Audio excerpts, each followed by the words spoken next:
महाप्रतापी राजा बाणासुर।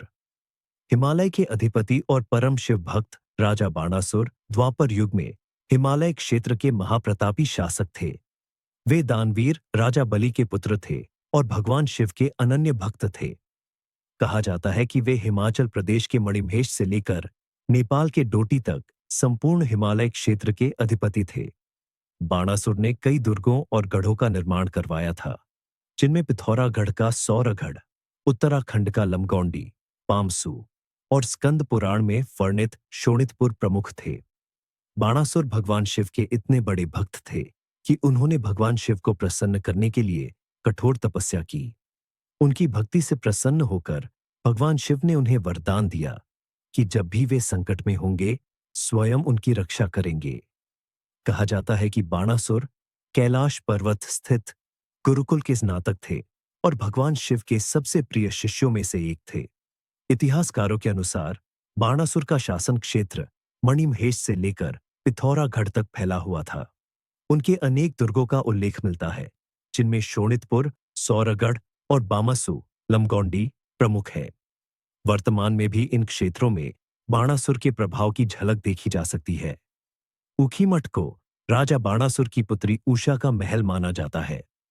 पौराणिक कथाओं के अनुसार उषा को माता पार्वती ने गुप्तकाशी के मंदिर में ललित कलाओं, नृत्य और संगीत की शिक्षा दी थी।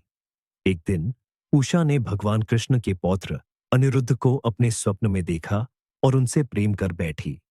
उषा की सहेली चित्रलेखा ने अपनी योग शक्ति से अनिरुद्ध को द्वारिका से उठाकर ऊखीमठ पहुंचा दिया। जब बाणासुर को इस बात का पता चला तो उन्होंने अनिरुद्ध को शोणितपुर में कैद कर लिया।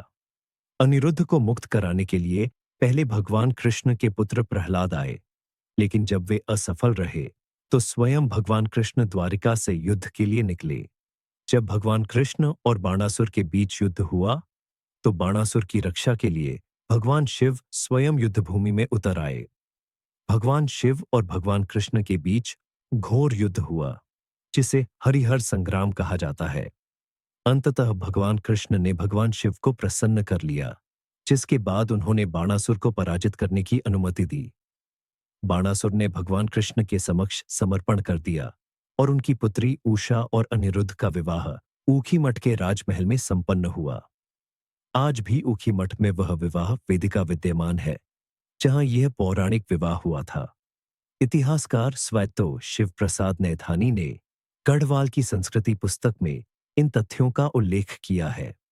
उन्होंने शोणितपुर सहित पूरे क्षेत्र का विस्तृत भ्रमण किया और विभिन्न प्रमाण एकत्र किए, जो बाणासुर के अस्तित्व और उनके शासन क्षेत्र की पुष्टि करते हैं।